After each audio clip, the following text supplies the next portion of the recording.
भारत और कनाडा के रिश्तों के बीच में आई खटास ने भारत के एनआरआई परिवारों में और भारत में बसे परिवारों के बीच में भी हलचल पैदा कर दी है।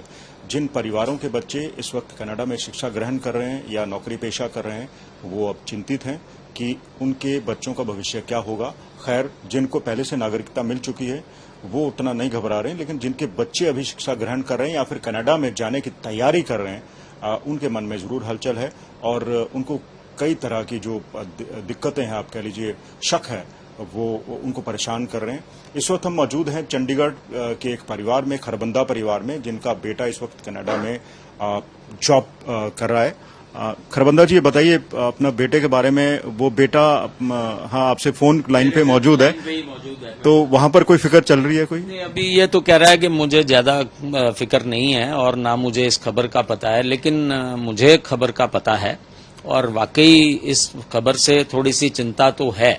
चलो, मेरा बेटा तो जॉब में है, उसको पीआर का स्टेटस मिला हुआ है, तो उसको तो कोई ऐसी बात नहीं है, लेकिन अकेला रहता है। फूड की बात तो नेचुरल सी है ना। तो आप बताइए, एक अभिभावक होने के नाते आप क्या समझते हैं कि अगर ये रिश्ते की जो खटास है, जो दरार है, आगे बढ़ती गई तो क्या दिक्कतें आ सकती हैं? सर, दिक्कतें आएंगी, ट्रैवल में मुश्किल आ सकती है और हो सकता है कि ज्यादा रिलेशंस बिगड़े। तो अगर बिजनेस बिल्कुल बंद हो जाता है तो इंडियन प्रोडक्ट, किचन, ग्रोसरी भी तो चाहिए। रहना है तो अगर अकेला रह रहा है तो उसको सारा कुछ चाहिए ना वहां। तो ये दरार तो है। अगर हमारे रिश्ते दोनों देशों के बिगड़ते हैं तो लॉन्ग रन में तो मुश्किलें आएंगी सर। आपके और रिश्तेदार भी कनाडा में बसे होंगे, उनसे बातचीत हुई तो उनका क्या कहना है?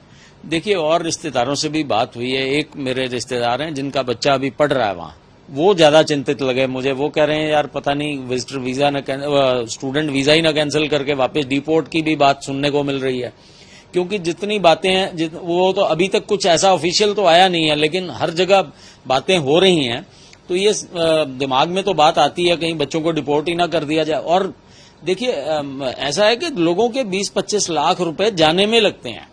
सो it's a huge amount, which मतलब करीब ये 1000 करोड़ों रुपए का मामला है। ये कोई छोटा मामला नहीं है। अगर आप देखें तो कई लाखों इंडियन छात्र वहां पढ़ रहे हैं और सबका 25-25 लाख गया हुआ है। तो ये मल्टीपल 1000 करोड़ से ज्यादा का मामला है। अगर ये मामला आता है तो छोटा मामला नहीं है।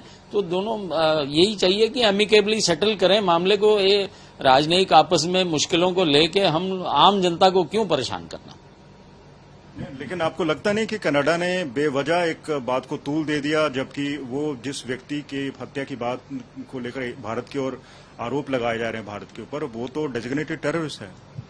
देखिए, ऐसा है, बिल्कुल बात आपकी ठीक है कि शुरुआत की गई है। शुरुआत G20 में भारतीय प्रधानमंत्री ने की और फिर उन्होंने जवाब दिया।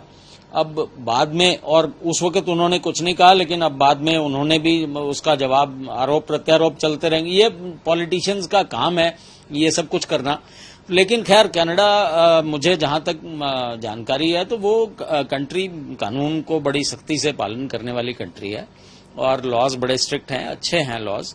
तो ऐसा कुछ लगता नहीं है कि वो भी गलत बोलेंगे। लेकिन ये जो भी है, एज ए कॉमन मैन हमें तो ये है कि शांति होनी चाहिए। दोनों देशों के रिश्ते आपस में बिल्कुल अच्छे होने चाहिए ताकि ऐसी मुश्किलें फ्यूचर में न आए। ये थे एच के खरबंदा, जो हमें बता रहे थे कि भले ही भारत और कनाडा के रिश्तों के बीच में खटास आई हो, लेकिन आम भारतीय परिवार जिनके बच्चे इस वक्त कनाडा में पढ़ रहे हैं, कनाडा जाने की तैयारी कर रहे हैं, वहां पर नागरिकता लेने के प्रयास में है, उन सभी बातों को सामने रखते हुए दोनों देशों के जो रिश्तों में खटास आई है उसे दूर करने की कोशिश करनी चाहिए। इसी में दोनों देशों की भलाई है। कैमरा पर्सन अमन गुप्ता के साथ मंजीत सहगल, चंडीगढ़, आज तक।